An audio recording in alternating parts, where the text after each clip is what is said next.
Coming to you from an old cruise ship lost at sea. The horror. It's the little podcast of horrors with James, Christina, and Chris. Welcome to episode 3 Episode Trace. of the little podcast of horrors. I'm so glad you said it right this time. Well, now that you properly informed me on, I'm better prepared for the theme this time. Yeah. So you're going to be giving the story on this episode. Yes, I, James, with my co-host Chris and Christina, shall be tantalizing your mind with a tale of wonder. So, and starting today's episode off, I am, getting into Halloween spirit by drinking a nice pumpkin coffee ale. Ooh, that sounds really Ooh, good. That does Yeah. sound good. Yeah, so we can get more into the Halloween spirit here. So he can tantalize us with his sexy story. Yes. Mhm. So I'd figured, since we've covered hauntings and very depressing murders, that we kind of take off a different branch this round for our third episode, and this is going to be a little bit more of a positive note. With that, we open it with a question: did you know that there is a benevolent space fleet circling the Earth as we speak? I did not know that. Is it And- the Pleiadians? It is not. Oh, okay. Though you may call them that if you so wish. Oh, they don't care what they're called, huh? But this I mean, This- to us, to them, we would be the aliens. Well, I'm just saying. so this space fleet, which is it's an invisible space fleet, by the way. It Of can course be it is. visible. Yeah. It can be visible. It can appear as tiny as an orb, as large as a mothership. It can be multiple places at once. There's all kinds of different ships, and these are interdimensional beings, so they're not quite bound to our normal laws of physics as we understand them. But in any Lucky. case, the point is, this benevolent space fleet is at all times circling the Earth, and they're at the ready to help us ascend to our next stage of evolution. And they kind of have a prime directive-ish thing going on where they don't get in the way. But Makes sense. in the events that we really screw up and start to annihilate ourselves, as we are prone to do, they will intervene. So it's a hopeful note. As crazy as things have been the past few years, don't worry, we got some guardian space angels out there looking after us in case things get too Guardian- dark. Why do Guardian- they want to help us? Well, we're gonna get Because they're into that. guardian space Okay. angels. What else are they going to do? but I don't the trust core it. message here is things are gonna be all right. We just have to keep trucking along and trust this space fleet to look after us. And then the guardian space angels with the invisible space fleet, but not always invisible, will come and save the day. yes, now you're catching on. Well, yeah, I'm here. All right, so our story begins with a gentleman by the name of George Van Tassel. He was born in 1910 and lived until 1978. So George here, he's going to be more of a bit of a footnote in our episode today, but we could probably do an entire episode on just this guy alone. But George is one of the founding fathers, if you will, of what we nowadays call modern religious ufologies. So a I cult. was thinking a cult. Yeah. Yeah. Chris, yeah. So a cult. That's what The we word call it. is ufology, which is a word that bothers me, by the way, because like UFO is an acronym. So are we saying that this is an unidentified flying objectology? Because that's a awkward phrasing. But anyway, he's the father of ufologies, which is to say, beliefs that kind of mix a little bit of science with your pseudo borderline religion, You know what that what sounds have like? you. Do you know what that sounds like? A cult. A ufology. A cult. Potato. Ufology cult. Cult ufology. I mean, Is he in any way associated with L. Ron Hubbard? He is not, Oh, to my knowledge, thus far. sound like But, they would run in the same circles. Indeed. But old George here, with his old-timey ufology, his story really gets going when he moves to Giant Rock out in the Mojave Desert. wait, what? There's a place in the Mojave Desert just called Giant Rock? Yes. Makes sense. So it's here that he established basically the first large UFO center. And it became the most successful UFO meeting center of history to date. So this guy made his big splash in The Giant Rock. At Yeah. Giant Rock Well, in the desert. What got him into this though? Like, did he see UFOs in the desert, or like, what's his deal? I'm not sure. That's again where we could probably just make an episode on this guy. I don't know a ton of his. My knowledge of his story begins with this UFO center. Perhaps he Okay. just went out into the Mojave Desert and he found there is a giant rock, and I shall call it Giant Rock because Yes. obviously it was dropped by space angels from an invisible fleet. Come and join us and frolic. Okay, I like that backstory. I accept it. So this excuse me, this Giant Rock UFO meeting center becomes the hippest of all time, if you will. By 1959 there were 11,000 attendees coming to this thing, and they would come to listen to messages that were channeled from space. Oh snap! Okay. So you've heard of your channelers, right? Your people who connect to the spirit realm and channel your dead grandpa. Well, what about if they channel space aliens instead? Well, this is what they're I mean, doing. it makes sense, you know. There's- Maybe dead grandpa's busy. ET There's picked up a- the transmission.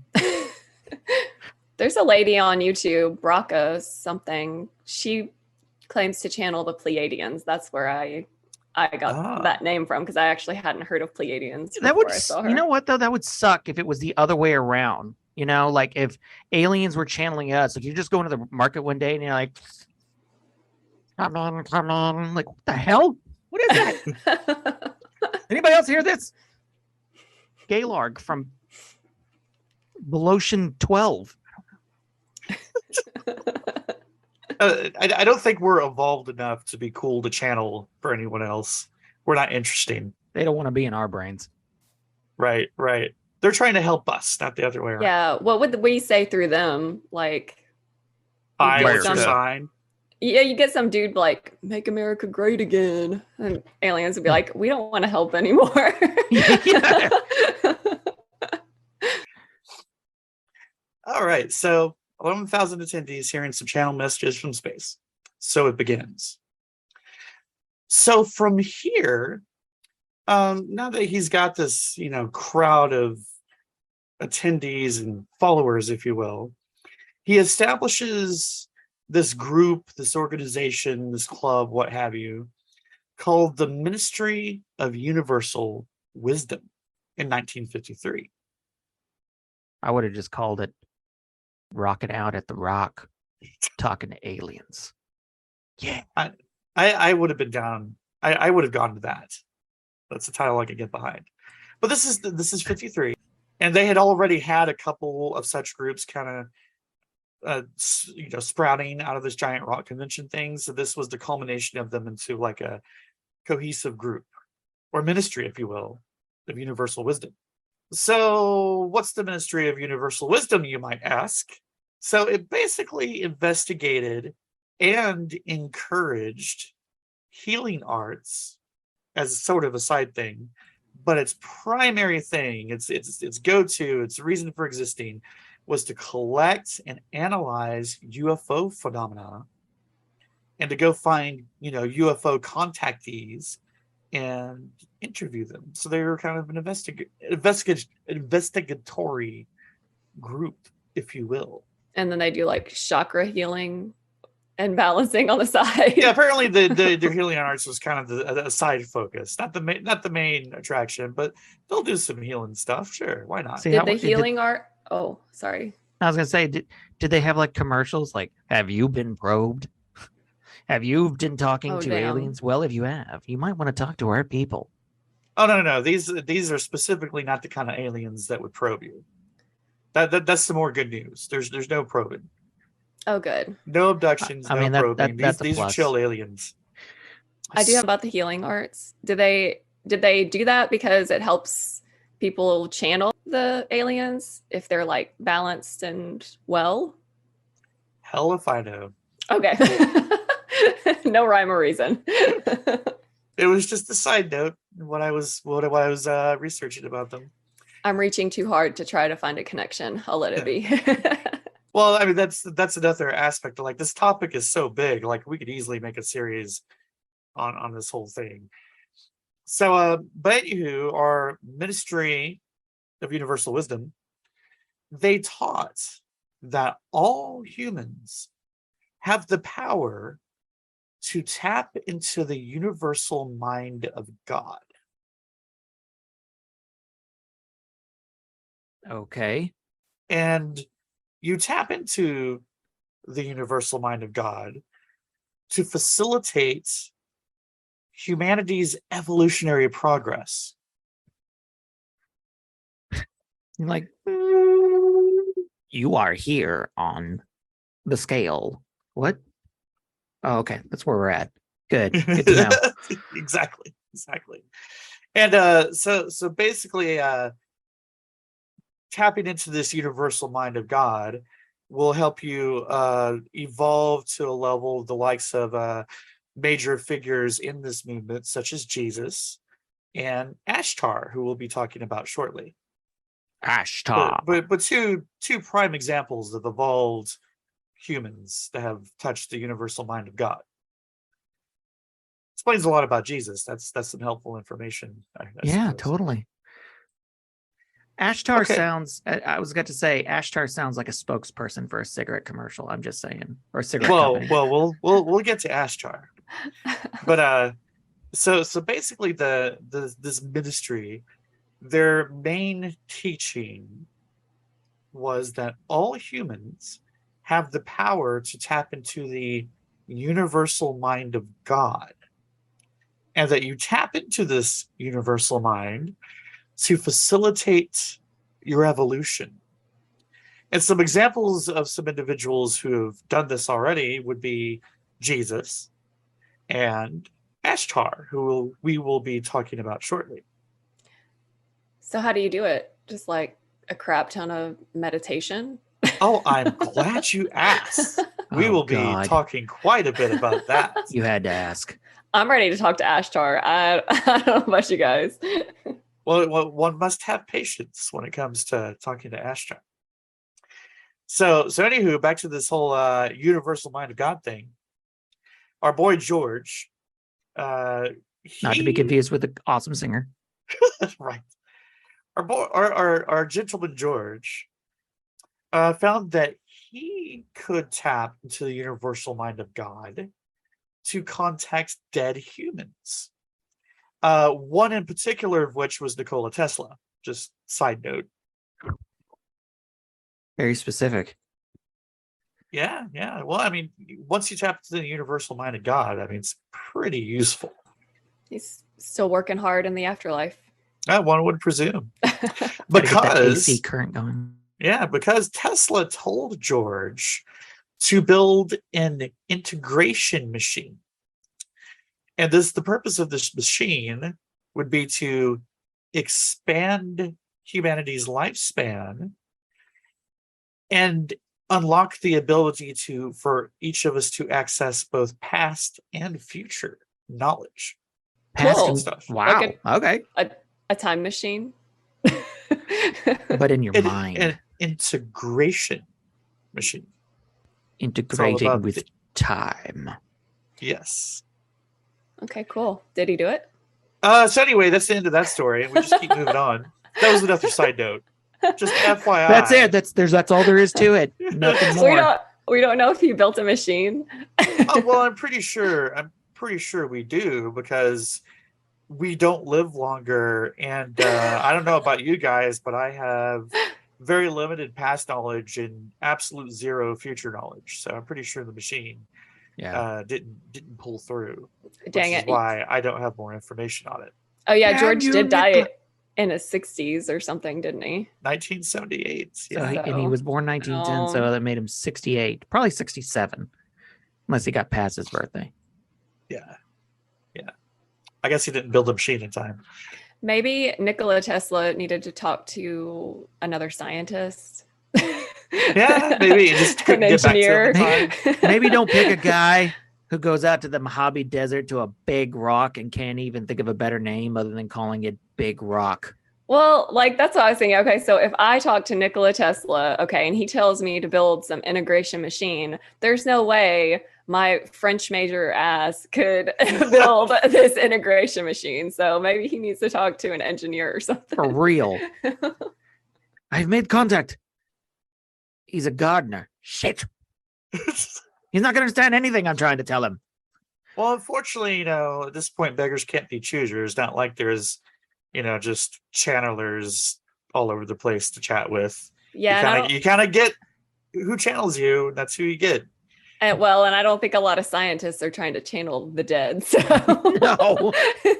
Yeah. It's unlikely, I guess. And that's why we can't have nice things, because we can't get our scientists to channel the dead. Beggars can't be So choosers. You no gotta take integration what you get. machine for us. No expanded lifetimes for us. Sorry, guys. Okay, if any scientists end up listening to this, please start channeling and figure out how to make this integration machine. Yes. We all want eternal life. It's the Yeah. future knowledge. I suddenly hear a collective no.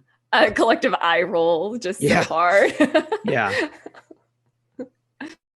So to basically I mentioned Jesus being one of the examples of the evolved beings. So a little bit more on that. So George believed that the Bible was basically a set of scriptures that told of extraterrestrial intervention in humanity. And by extension, he believed that Jesus was a being from outer space. This has got a real Ancient Aliens vibe. But before Ancient Aliens became cool, I mean, he was ahead of his time. He in the was. 50s. Aliens. I actually remember when I was a kid learning about, I remember quickly hearing about the conspiracy theory that one of the passages in the Bible is actually describing a UFO encounter, because it talks about like these rings within this, I can't remember where it was, but saw rings within rings, and like there was heads on each ring, and like it was in the sky. And I remember a lot of people to this day, obviously still think that that was a depiction of a UFO encounter. So it's not really surprising that he would make that conclusion as well, because a lot of people have. So let's talk about Ashtar. So Ashtar Sharan, presuming I'm pronouncing that correctly, Sharan, what have you, Ashtar Eugene Sharan. Yes, Ashtar Eugene Sharan. So he rises to prominence as among those channeled beings from space. He rises to the top as a particularly popular one. Ashtar is an interdimensional being. So not only is he from outer space, but he's from dimensions beyond what we can presently observe. Outer interdimensional space. Like the Fae. So our boy Ashtar comes onto the scene when he starts telepathically communicating with George in 1952. And this is while George was accessing the universal mind of God. So, that was the point that, you touch the universal mind of God, then Ashtar is able to talk to you. And, it all makes sense. One follows the other. I wonder what So, else. I wonder what Okay. else he was accessing, if you know what I mean. let's not judge Ashtar's personal preferences. I'm not judging Ashtar. That's so. When this first contact happens, if you will, between Ashtar and George, this kicks off the what's called Ashtar is referred to by some as the first metaphysical superstar of the flying saucer age. He's the Britney Spears, huh? He is. He's the Wait, Britney Spears. that's who you go to, Britney Spears. Leave Come on. Ashtar alone. Come on, she's a superstar. Okay, what about Madonna with the pointy? That's better. nose? Superstar. All the like Britney Spears. Yes. She's a He's freaking the Elvis. megastar. He's the Elvis of metaphysical interdimensional. Oh, baby, beings. baby, why are you channeling me? I must confess, you will believe. Oh my Ooh. gosh. I can't wait for, well, no, this is really sad, but I was thinking like, okay, like 100 years in the future, somebody's channeling Britney Spears and just like comes through that. Like what? Anyway, off on a tangent. I'm So channeling a pop Ashtar. star from the 20th century.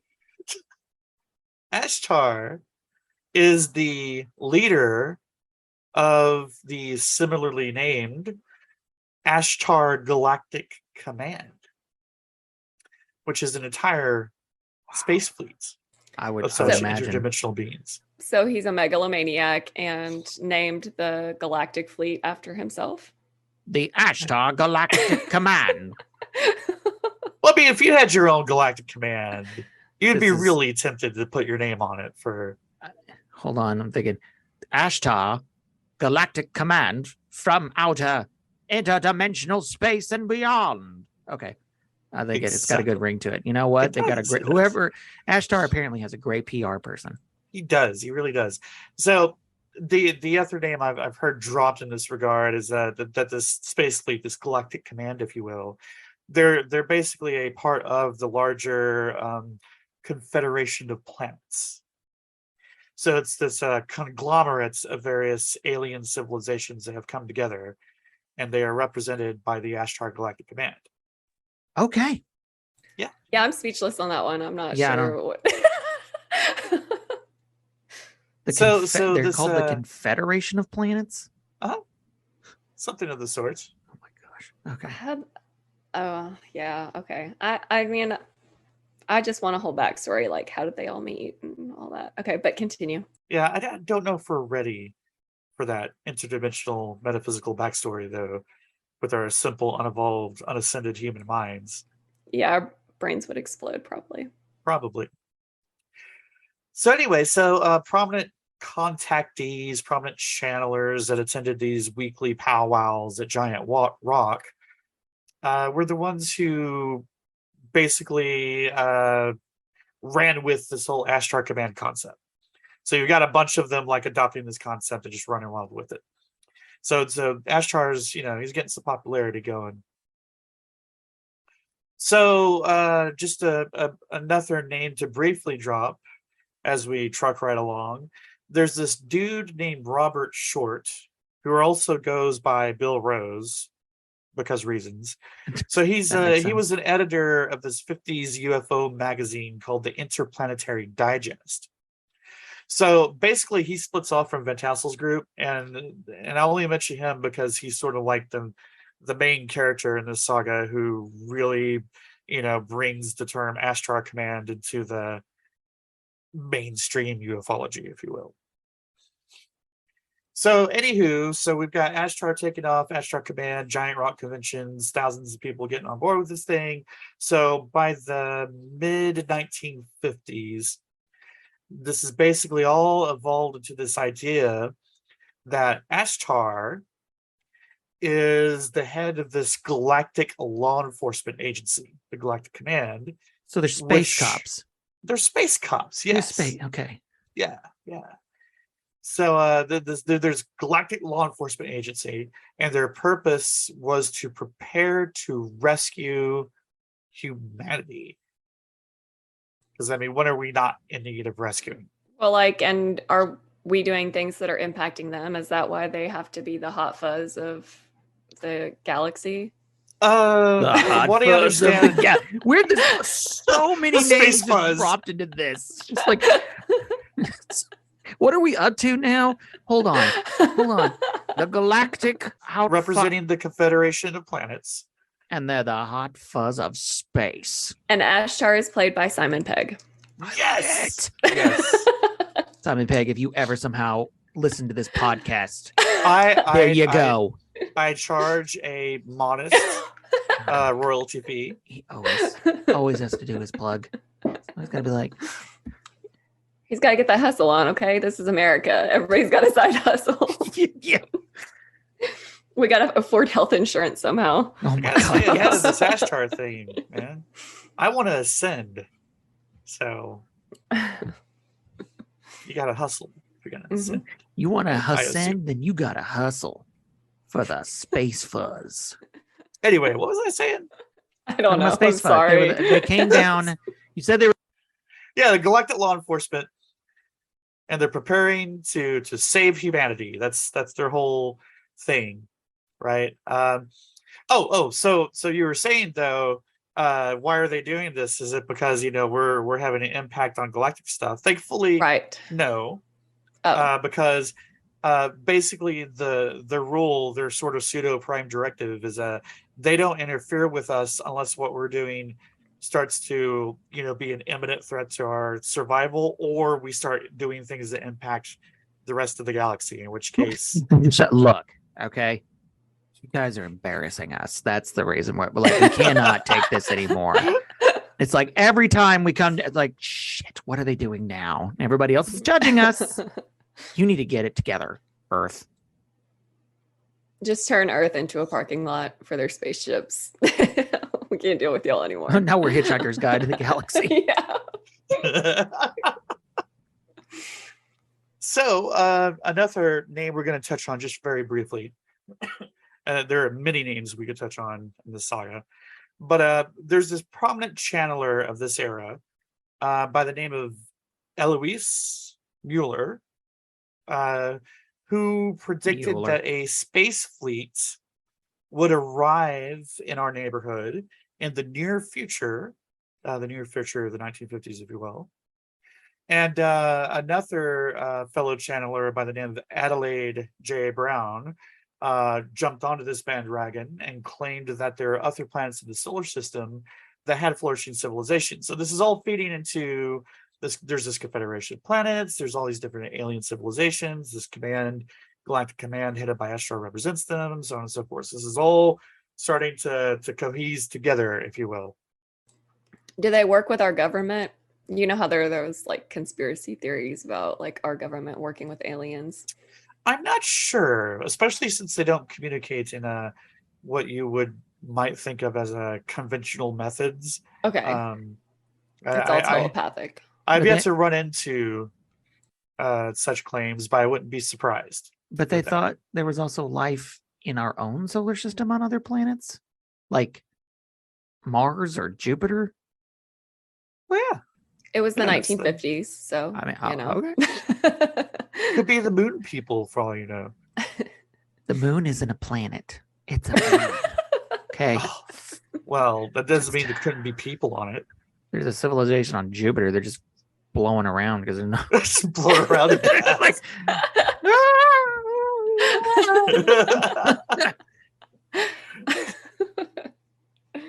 So now we hit a sort of bumpy period in this movement, because at this point, as we're moving out of the 50s and into subsequent decades, there start popping up a bunch of predictions.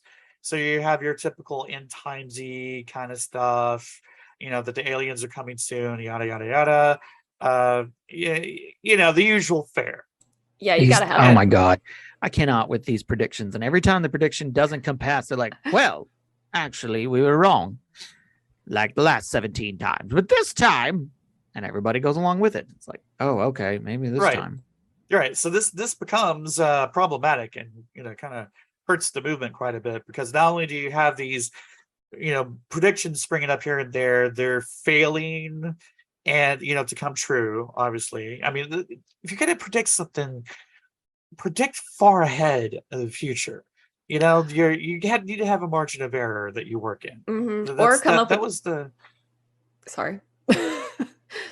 You know how I like to interrupt on accident.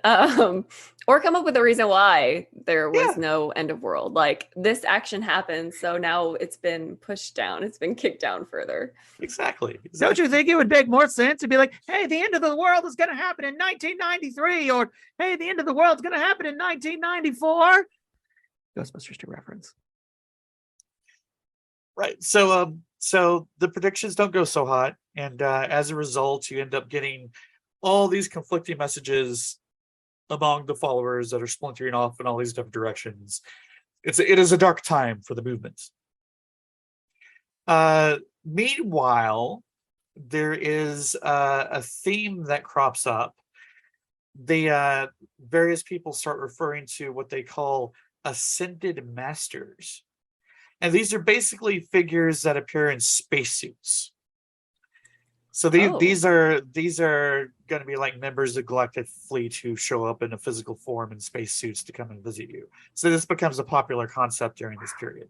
I've heard of ascended masters, and like Jesus and like Buddha are ascended masters. I've not heard space aliens in onesies as ascended masters. But this isn't in disagreement. I mean, of course, Jesus is an ascended master because he touched the universal mind of God. That's true. Yeah. Yeah. Along with Ashtar, Ashtar. Sense. So anyway, we have ascended masters appearing in spacesuits. So now we move into the next decade. So as the 50s go into the 60s, we start having more and more people claiming that they've also come into contact with Ashtar, who is one of these ascended masters. And at this point, we've gotten past our failing predictions. It has survived despite the harm that all that did. And now it is starting to evolve into a centralized movement instead of being all this splintered off narratives and stuff. And it gets more and more cohesive up until around the mid-90s. Oh, that's a good stretch. I'm not surprised that they would, especially during the 60s, because what's happening during the 60s? The American space race. And so, like, it's everywhere, like in the news, on TV, everywhere. So that's not surprising at all that they would suddenly be. I would actually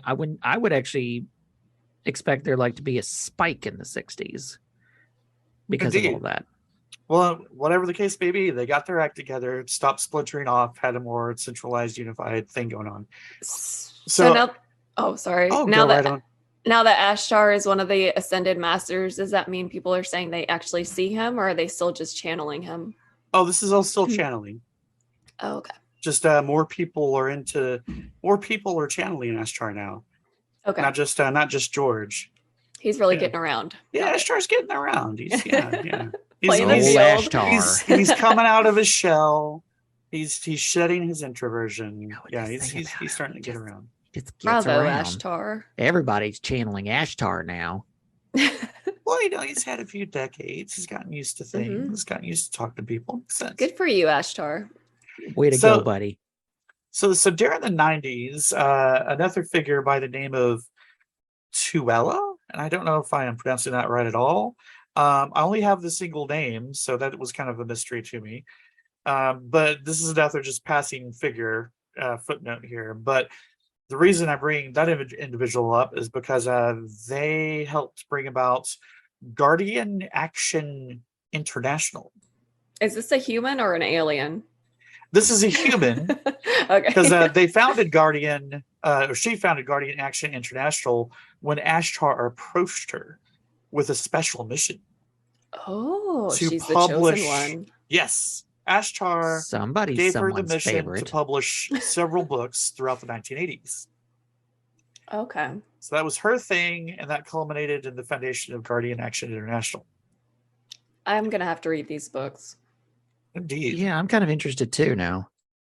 So by this point, the belief system involving Ashtar has evolved to a point that at the core of it is this belief that there is humans are going to evolve or transform primarily via technology. So, and as a result, as humans evolve via technology, we will eventually, those of us who ascend will, I presume, leave Earth for a bit, but then come back to Earth to enjoy a golden millennium or a golden age, if you will. So we're gonna like transfer our consciousness to a floppy disk they're gonna take out into space. Floppy. I mean, with it being What the is this, the 80s, 1980s? I mean, yes, it that's is. what I was. Floppy disk it is. Yeah, I mean, CD if you're lucky. Get that? I'm Wi-Fi. Okay, so what happens during this golden age? I'm dying to know. Are we in the golden age? We are not. It is still in our future yet to come. Are you on a that's floppy where we're all disk? heading.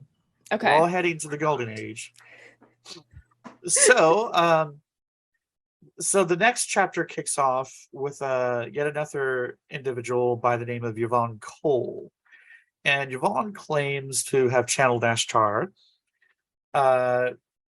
during around 1986, and Yvonne predicted the destruction of all Earth civilizations and the arrival of a number of different various aliens in 1994. Oh, so we were Yeah. supposed to be decimated already?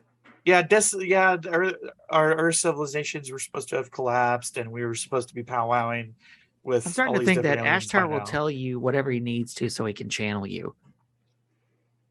Hey, Is you got to do what you got to do. Channeling is not an easy thing. So a lot of these are women too. Is he like making moves on them, just like trying to get their company? Like, so it's funny you say that. Listen, Just because if I'm you from- do a Google image search, and I encourage you to do so. is he hot? I mean, he is this like almost what's the term I'm looking for?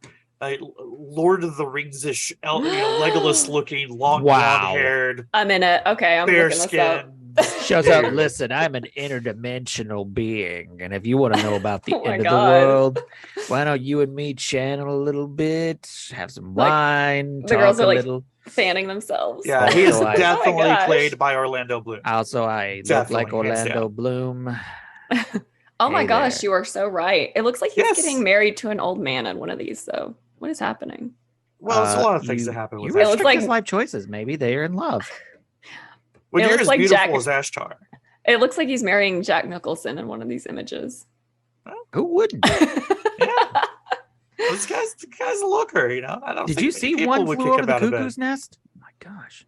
Oh yeah, I mean Jack Nicholson's a babe, but wow, yeah, he does look like Legolas. Okay, Yeah. So unfortunately, or fortunately, depending on how you look at it, that prediction didn't come through. But the movement carries on. And I had forgotten about this detail. This is back to your point, Christina. There was also a claim during the 90s that there were governments working with extraterrestrials to prepare for contact sweet. and the landing. So the landing was one of the upcoming events. The landing. Yes. So various governments in the world are talking to ETs. They're getting messages from the Galactic Command, and there's this prediction that there's going to be a landing, of which first contact, and then a grand message from Galactic Command would be broadcast to all the world. And in the meantime, and this is probably still something predicted to yet happen, I'm guessing, since it obviously didn't happen in the 90s. But so a number of Ashtar followers, as we prepare for the landing, a number of human Ashtar followers would serve as advisors, ambassadors, and peacekeepers during the evolution that follows the landing. So if you're an Ashtar follower, you can get a pretty good job post landing. Promoting within, yeah. Yeah. I'm doing what Christina was doing. I'm looking at pictures or depiction of Ashtar. Why are they always blonde haired, blue eyed, clean shaven? Like, I just want to see a DD that looks like Danny DeVito, you know? But there's definitely some interdimensional white privilege going on here. Yeah. Something fierce. Yeah, you think. Like, I am Ashtar and I am perfection, blonde hair, blue eyes. Right. I mean, he's kind of looking space Nazi, if you ask me. That's what I was thinking. My suspicions are up. Like, Just if history has space taught us Nazis. anything, when blonde-eyed, blue-eyed people, blonde-haired, blue-eyed, fair-skinned people start, excluding myself, start running around claiming to ascend humanity, like there's going to be some bad stuff. You're not going to like it. There's going to be some final solutions that we're not. Yeah, gonna man. like. It's They're not the calling solutions themselves you're the looking space for. police, Yeah.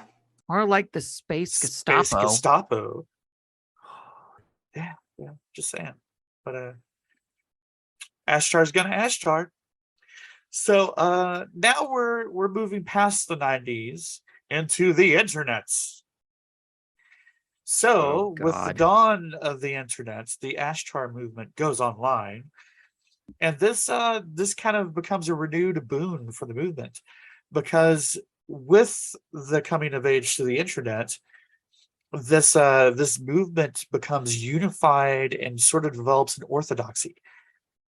So this is when it truly starts getting like a cohesive message. There's like a single centralized authoritative source. Like, so it's taking all of these splintered messages and reining them in. Okay. So we now have some Ashtar orthodoxy. The cult part is like really forming Yeah. into one unit.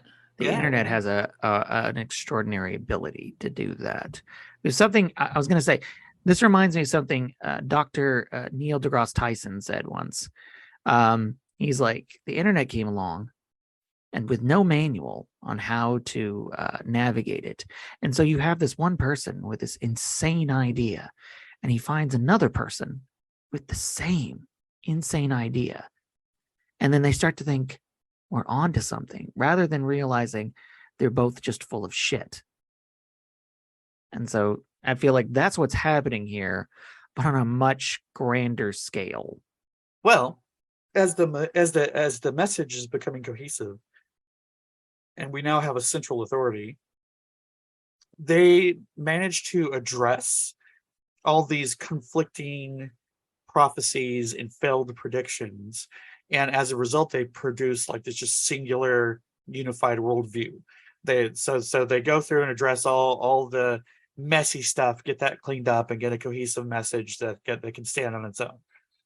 And one of the ways it does this is that it addresses some of the channelers who aren't adhering to the orthodoxy. And so channelers who deviate from the centralized group, the centralized orthodoxy, they're declared invalid. And the message is basically like these rogue channelers are being deceived by other space beings who have rebelled against the Galactic Command. Not Ned again. So what are the rules? Like, what are these channelers doing that they're like, oh my God, they're breaking all these rules. This is not Ashtar. I have no idea. This is going to take some even further rabbit holing to dig down into what exactly the orthodoxy is. And I just how hope that the ones that were all pro Ashtar just got together and be like, these rebel scum. Yes. It's like, they rebel. Wait. So we have an Aryan Ashtar with the Galactic Peacekeeping Command. Oh my God. Yeah. Who are decrying rebels. Yep. His followers are like, actually, Ashtar has a German accent. Okay. Yeah. I mean, which ones have which colored lightsabers is my next question. That's pretty much, yeah. These are space Nazis. That's what this is. I don't know. So, anywho, at this point, there's basically the standard rule is no future channels going forward will be accepted unless they're operated on the level of the soul, having complied with 12 guidelines. I don't know what these 12 guidelines are, mind you. I just know that there are 12 guidelines. Okay. And if your channeling is following these 12 guidelines, then you're channeling on the level of the soul, and you are cool. You are orthodox. I mean, you gotta hand it to them. It's a pretty good system for making sure that people just don't, come up with crazy ideas and deviate off the path. Yeah. That would be too crazy. Yeah, we don't want to get crazy with this. Right? It's pretty smart, if you ask me. So anywho, our orthodox conclusion at this point is there are millions of spaceships in the vicinity of our little blue planet. What? Yes, millions. They're invisible, of ships. remember? They're invisible, except for when they're not. So there are millions of spaceships around Earth, but they'll never interfere with the surface of Earth unless there's a serious problem. Say, for instance, a World War III or an astrophysical catastrophe.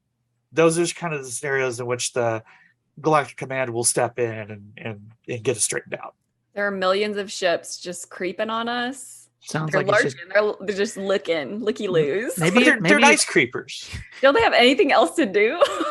Millions? I guess if we're like the only civilization left that hasn't gotten its act together, they don't have anything else to do. Maybe we're like along the space highway and they like stop because we're like an attraction. Calm down, slow down, check it out. Here's that.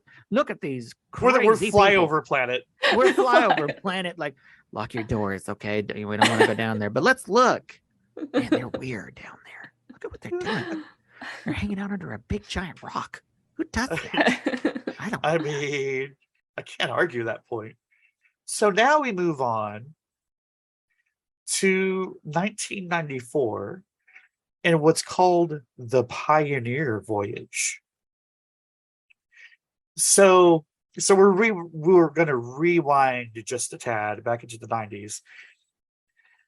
So in 94, there's this small group of followers that claim that the liftoff experience has already occurred.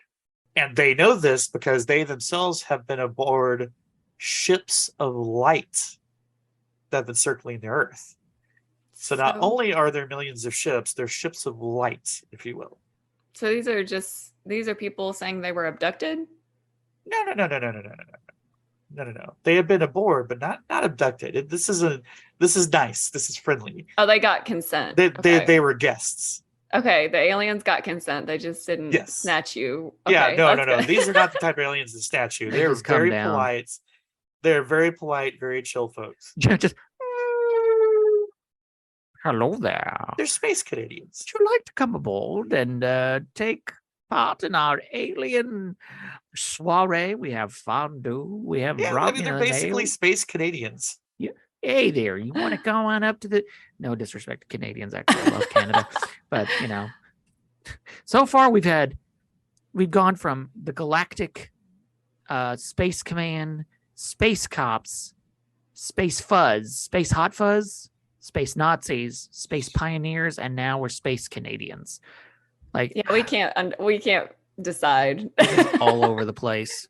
Okay, so you're probably wondering, how did these humans get aboard the ships, especially if they're, not really tied to our observable dimensions, right? Oh, that's easy. Floppy disk. That would be one approach. But it is getting into the 90s, though. We're starting, CDs? We're more advanced to just doing CDs, floppy man. disks. Yeah. Remember those mixed CDs we used to make? So the Galactic Fifth Fleet used this phenomenon called physical vibrational transfer. And this vibrational transfer basically involves the human consciousness being raised from the physical dimension and transferred to the light ships. So they died? I'm pretty sure they come back. So it's just an NDE. It was a digital download. Probably more like an out-of-body experience, if I'm guessing. You come back, you're all right. Yeah. You're not dead. So you just drop down, but meanwhile your consciousness is like, hey, would you like some assorted cheeses? Yeah, what they do on the ship? Yeah, what they do on the ship? of light. Of light. I'm sorry. They had to like, so here's my mixtape. They're playing house And music. you're just like, this is great. I love it. You like it? Yeah. So, following this liftoff experience, later the same year of 94, 250 people participated in a second event in which they opened a portal to the Ashtar command ships forever. So the portal is opened, it is staying open. We got an open portal Cool. to the ships. So did all these 250 people know each other, or are these like 250 cases or claims that came out, but all over the place? Hell if I know. Just that 250 people. Who knows? Okay, so a portal's open. The portal's open forever, if you will. Through. Apparently. So participants here, they were required. So these 250 people, okay, the requirement was they had to have their vibrations raised through an 8-step contemplative procedure, a meditation, if you will. And so the voyage occurs during this 8-step contemplative meditation. And then it's later revealed to these folks. So basically you do the meditation, the voyage happens during the meditation, but you don't remember it immediately. So you come out of the meditation as like, oh, well, that was boring and everything seems normal. But later, at some point, these folks have what's called a memory recall. And basically the memories of their time aboard the ship come back to them in due time. Oh, okay. So are these 8 steps on YouTube so I can do it? That is the $1 million question. I mean, we need to find the 12 guidelines to make sure that we channel at the level of the soul, and then we need to find the 8 steps to do our contemplative meditation to vibrate ourselves into the light ships. Vibrate ourselves. But they better not be space Nazis, because if that's the case, I'm going to be really bummed that I did all this work. This is really weird. And we'll talk about this because this is sounding a lot like the hemi-sync method that I was going to talk about. The Whoosy-Watsy method? The hemi-sync method. It's the gateway experience. And we'll talk more about that in a future episode when I do it. But that's the same thing. Does he hail Ashtar? Well, the thing is, this is what he talked about. Is he a rebel? Because you have to be careful. It's just that he does this, and there is a... Don't let him lead you astray, Chris. I won't. I won't. Because you'll never be vibrated onto a ship of light. But if you follow a guy who's deviated. He talked about the same things, vibrations, that his body would start to vibrate. He was able to astral project. And yeah, so I'm a little like, whoa. Okay, that's an interesting coincidence. It's all about vibrations. Yeah, that'll be a good next episode. Is that what your next topic, Chris? Or is it? Yeah, later? and his name was Robert Monroe. Okay, cool. And That'll yeah, be so you're hearing the truth this episode, but beware the potential false teachings that deviate from the actual orthodoxy next episode. The Rebel Alliance. So, one thing to keep in mind throughout all of this is, as in the words of the doctor, everything is very timey-wimey, if you will. So there's a lot of like time is relative kind of stuff going on here. And I say that because even though the time spent in meditation is relatively brief, the time on the ships was extensive. Oh, how long? I haven't seen an actual figure. It's just to generally say they spent a long time on the ships, though that they spent a short time meditating. Okay. They were like, I fell asleep for 10 minutes, but I was up there 1,000 years. Yeah, apparently. It's pretty convenient. It's a It good kinda nap. It kind of makes really sense good if you nap. think It's about a really like good power sleep. nap. You know, it's like sleep. You have no perception of time at all, and it's like when you wake up, you're like only seconds have passed, and you're like, what? But actually, hours went by. Exactly. So these two liftoff events, they basically occur on a spiritual or etheric dimension, if you will. And this is basically the goal that they have for all of us. This is they want the entire human race to ascend in this manner. So basically, these 250 ascensions are a precursor, sort of a setting some examples to go by, if you will, so that the rest of us can follow suit in time. So the collective ascension to come will be aided by large electric grids that are deployed around Earth by all these guardian ships, by this galactic fleet. Oh, that's why they need millions, huh?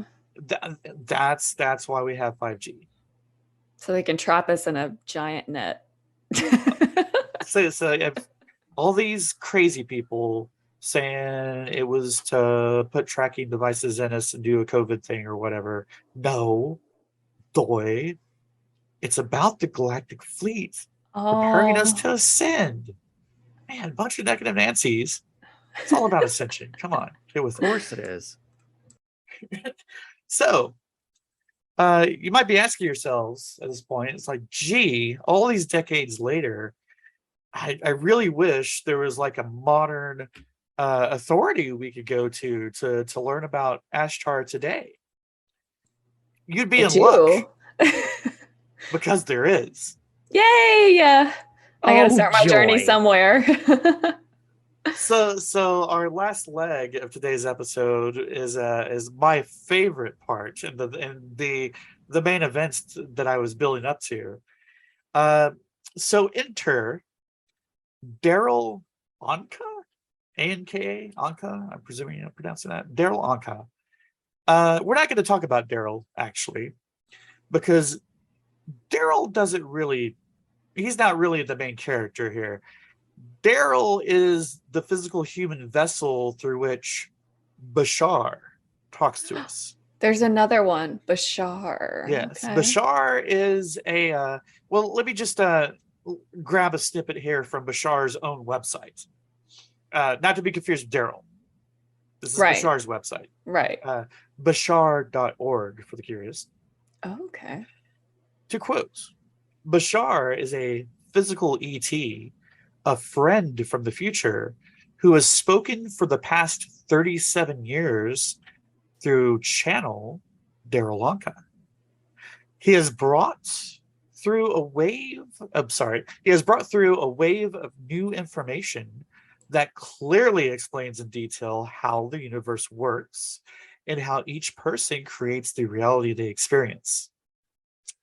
Over the years, thousands of individuals have had the opportunity to apply these principles and see that they really work to change their lives and create the reality they desire. Overwhelmingly, the response we receive is, "This works." Of course they do. Rave review. This works. 5 stars. So there's I found that the best way to acquaint yourself with Bashar, not Daryl. Daryl's the physical human through which Bashar's channeled. He's just the meat suit. He's just the meat suit, if you will. Thank you, Daryl, for your sacrifice. So you can find a Facebook page titled "The Real Bashar." It's helpful because this way it's not confused with the various other, fake pretend Bashars. This is the real Bashar. Yeah. The authentic Bashar. So he's got a Facebook page, and he regularly posts videos in which Bashar is channeled through Daryl, and he communicates with all of us. So you can go to his Facebook page and watch these videos and hear the words of Bashar yourself. Bashar being, he's one of Ashtar's boys. He's one of the galactic. Oh, okay. Is this part of the orthodoxy? Are we we're still good here? I am assuming so. I haven't found anything decrying Bashar, and everything he said has seemed on point with everything else I've encountered thus far. So, Bashar is nothing short of amazing, and you have to watch this guy's videos to just appreciate to appreciate Bashar, man. So So what happens when one of these videos is posted? Bashar through Daryl. We see Daryl on screen. He has his eyes closed and he's sort of forming. He has his hands resting sort of in an upside triangle formation, if you will. oh, Down in his belly. And every video begins with, "This transmission is titled," and then the title of the speech or what have you. But every video begins with, "This transmission is titled." It's amazing. And so, man, this guy is a gold mine of information about Ashtar and the Galactic Command that I cannot cram into an episode. So I'm just going to give you guys some highlights. wait, is Bashar a gossip? Is he spilling the tea about Ashtar finally? Are we gonna know the true Ashtar? Let me tell you gossip. about I think he's just- Ashtar. Whoa. I don't mean to gossip a little bit, but Ashtar gets around, if you know what I mean. No. Our boy Bashar, he's a teacher. He's sort of a sage Okay. figure, instilling wisdom of Ashtar to us all. So now I'm limited as to why I can share it because unfortunately, you gotta pay to see some of these videos. Channeling Bashar Sure. takes effort and work. Hmm. You gotta keep the lights on when you channel Yeah, Bashar, some's got to right? pay those bills. Yeah, because what else is Daryl going to be doing for a job when Right. Bashar is running the body? Yeah. That is a question that I had. Is Bashar always running his body, or does he just like Daryl come in and out of channeling? That is my question as well, and I'm assuming and hoping it's the latter. Yeah. But we only ever see Bashar on video. We never see I have never seen an open-eyed, normal talking Daryl. It's always been, Bashar. Okay. I can imagine it'd be hard for Daryl to find a job. He's like, okay, here's my resume, my video resume. It's a transmission from an alien named Bashar. And this is why I can't come into work today. So let me just drop some random tidbits that I've learned from Bashar's transmissions to Earth. Akashic records, that is to say, information about our boy Ashtar. Akashic records are accessible to anyone, to any of us, as long as we vibrate at the right frequency. That's the key. That's the key to all of this. You gotta vibrate the right frequency. So you have to cannot be be off quiet. for them. No, you cannot be off. You have to be quiet. You have to be calm. And then you have to vibrate with that information and share your excitement for it. That's how you tune your vibrations. You're focusing on the information you want, and you're channeling your excitement for the information to tune your vibration. You got to really hype it up. Okay. I've heard of the Akashic records, and that's just like knowledge about everything, like, right? Like how the universe works, like Yes. anything you could ever want to know. Okay. Yes, exactly. I lead a boring life. I've never heard of this. Me neither. Although this whole, like I said, this whole channeling at a certain frequency, that was Robert Monroe's whole thing that I'm going to talk about. Like all of that. Yeah, I'm sure it's a false teaching, deviating from the Galactic Command Hail Ashtar. Yeah, sure. So your next inevitable question is, of course, going to be, if anyone can vibrate and get this information, can these records be twisted? Can you relay it? Can you get incorrect information on accident as you're vibrating? Bashar is quick to tell us no. That cannot happen.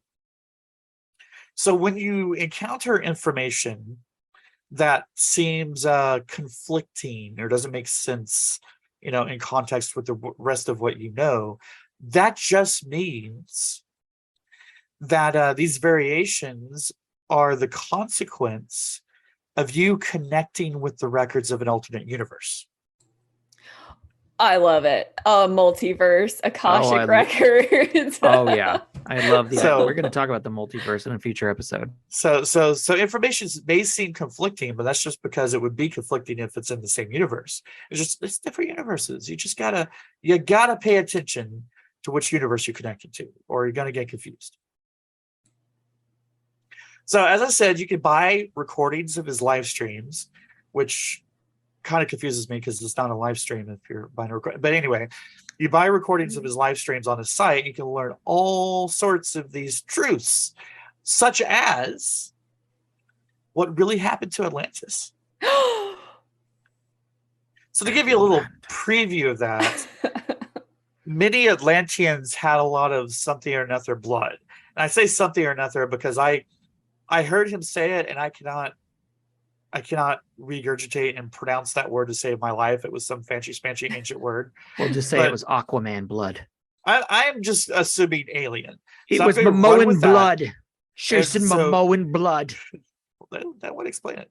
But so many Atlanteans had a lot of this supposedly alien blood, and they survived the fate that befell Atlantis. And what fate actually befell Atlantis was a comet.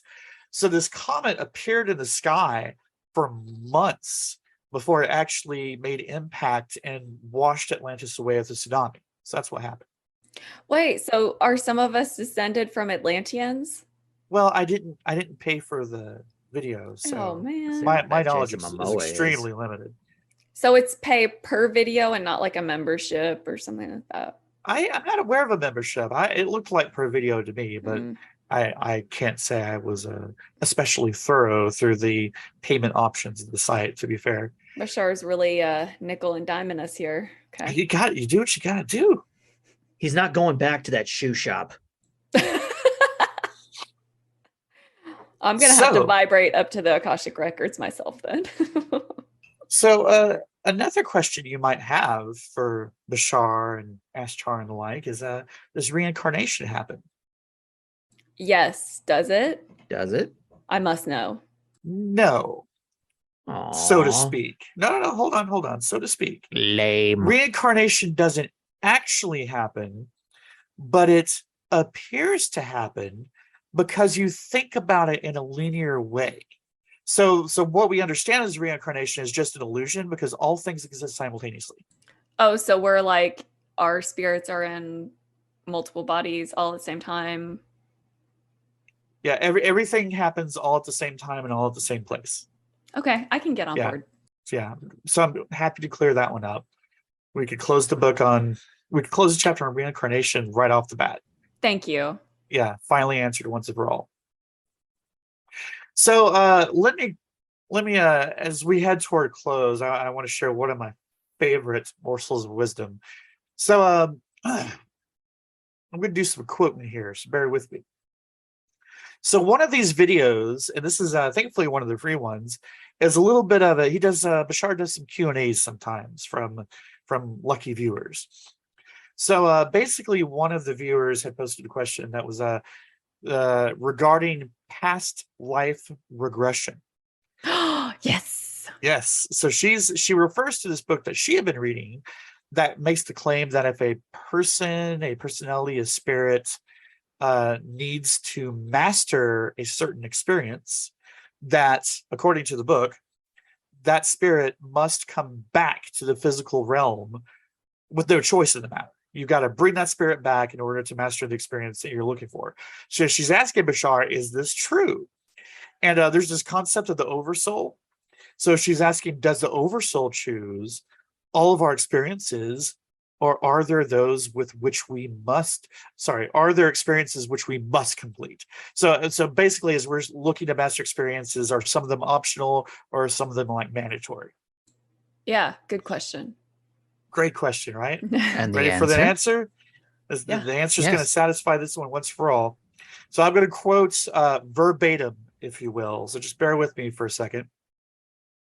Bashar tells us, there is relevance to certain things happening within a certain definition of an oversoul, and that means the souls in that oversoul are relevant to that oversoul, and that the higher minds relevant to those souls also have certain things that are relevant to the definition of those souls and oversouls, and the personalities will have certain things relevant to that oversoul's theme. So it's not that the oversoul chooses it. It's just an extension of what the oversoul is that extends into what the soul is and what the higher mind is for that particular personality and what that personality is because of what the oversoul is as its ultimate definition, as its primal core definition. Glad to clear that up for you. Okay, Bashar's serving word salads for dinner. Okay. It's a good thing that we Like, didn't. What? I'm glad we It's a didn't play word the. salad to you because you're thinking about it in a linear way. No, I'm glad we yes. didn't. I'm just glad we didn't play the drinking game. Take a shot every time he says soul. Oh, we'd be trashed. I'd be Be like, throwing up.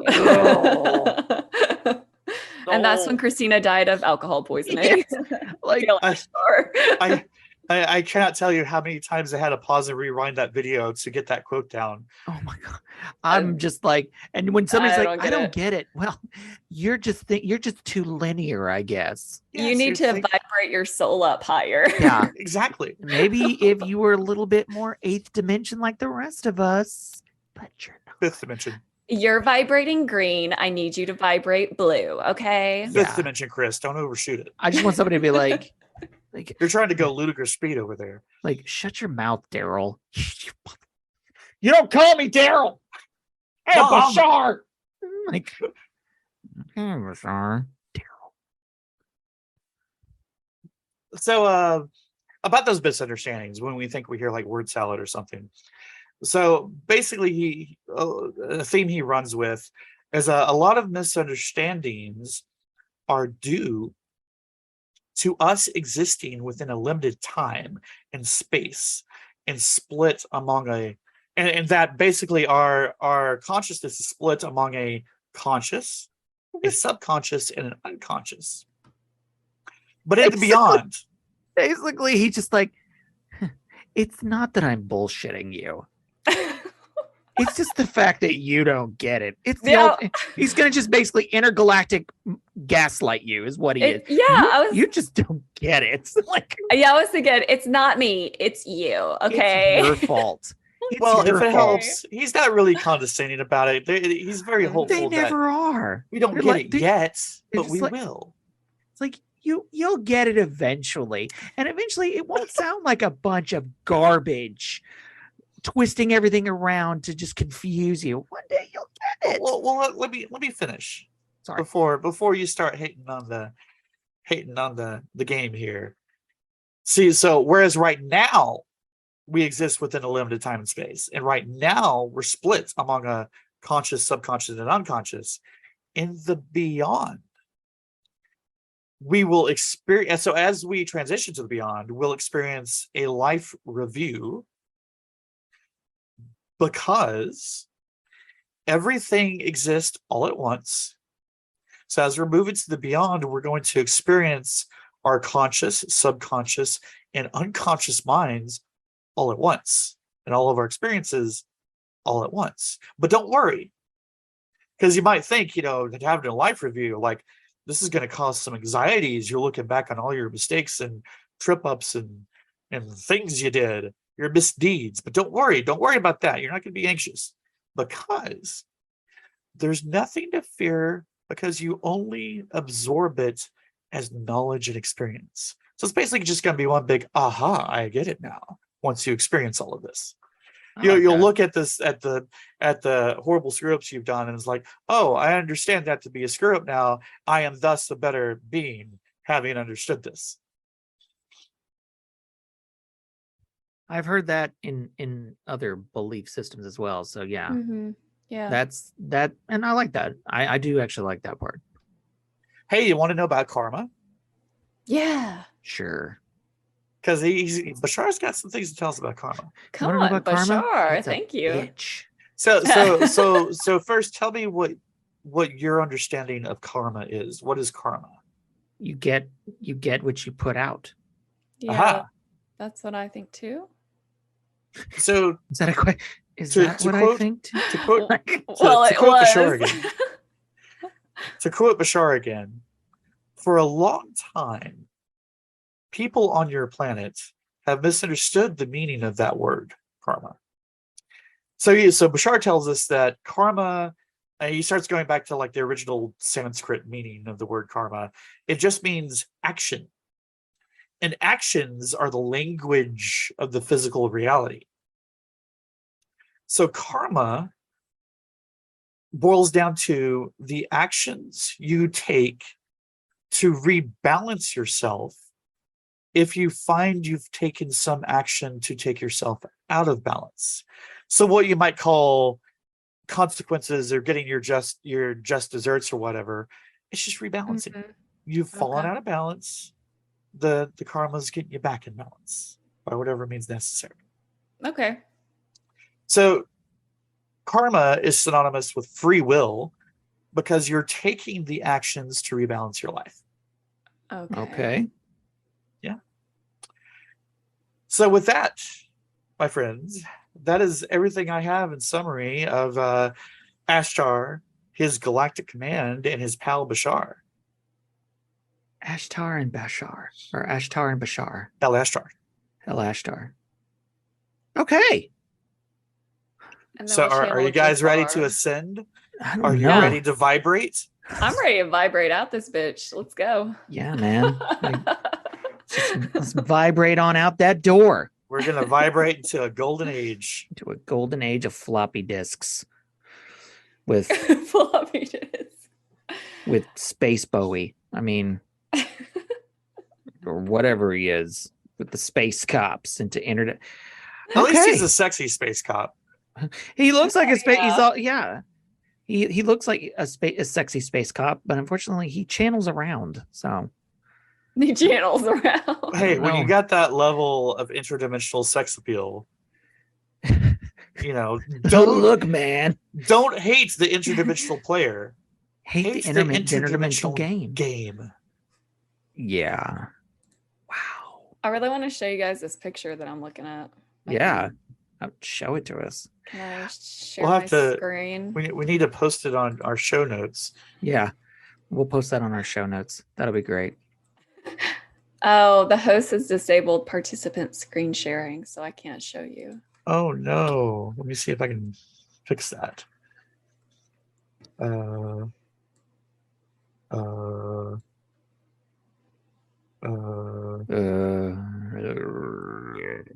Okay, you're the host now. Oh, Now you're the oh. host. I'll just give you all the power. That's a All the lot of power. power. I don't know if Give I'm her ready for this all. responsibility. Okay. Can you guys- Yes. Is that Biden? I don't know. I thought it looked like Jack Nicholson, kind of. Is it Jack Nicholson and Biden? Is it a Gestalt?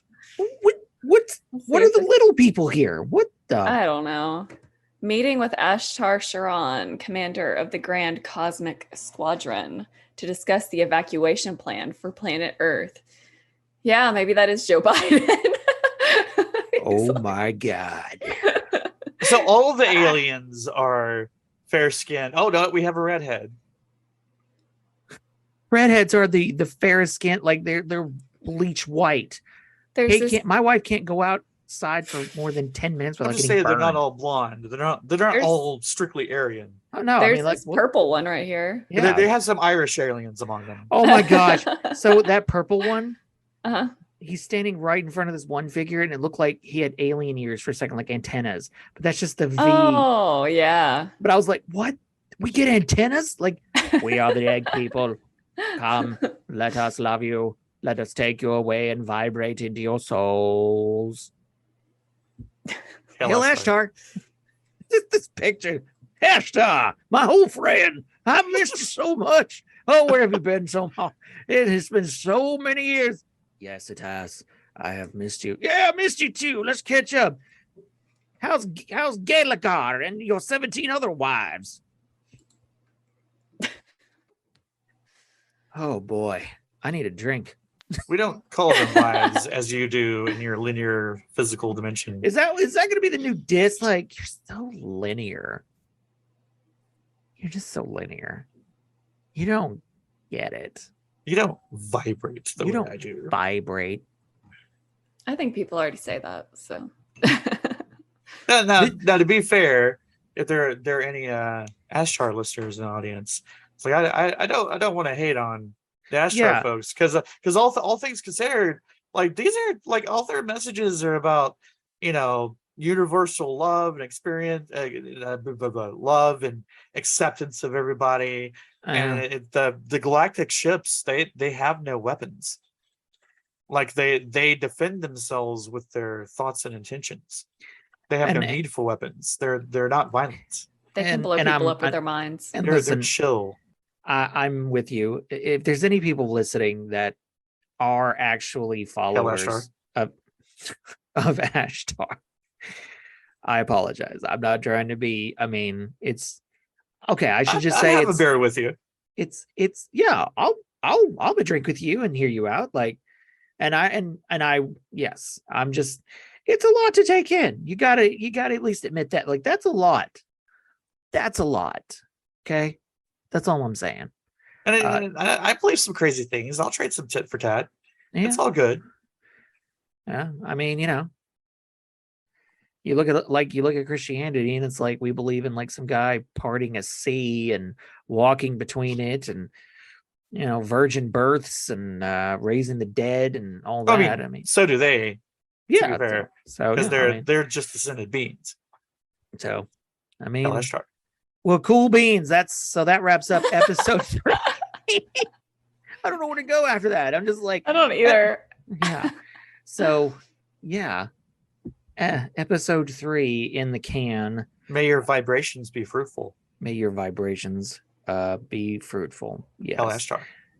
Hail Ashtar. Tune in for our next episode on October the 25th. Where we will continue our discussions into the strange and mysteries and unknown. If you have any questions, please feel free to email us at littlepodcasthorrors@gmail.com, and we'll be placing something. We'll try to put some things into the show notes, and yeah. But try not to ask your questions in a linear way. Or do. I mean, whichever. We accept it. We accept all questions. And then, of course, if you enjoyed the show, give us a follow and yeah. And share us around. Pass us around to your friends. Yes, like spread the word of Ashtar. Channel us around. Be like, come vibrate with us. Any last words, James? Hail Ashtar.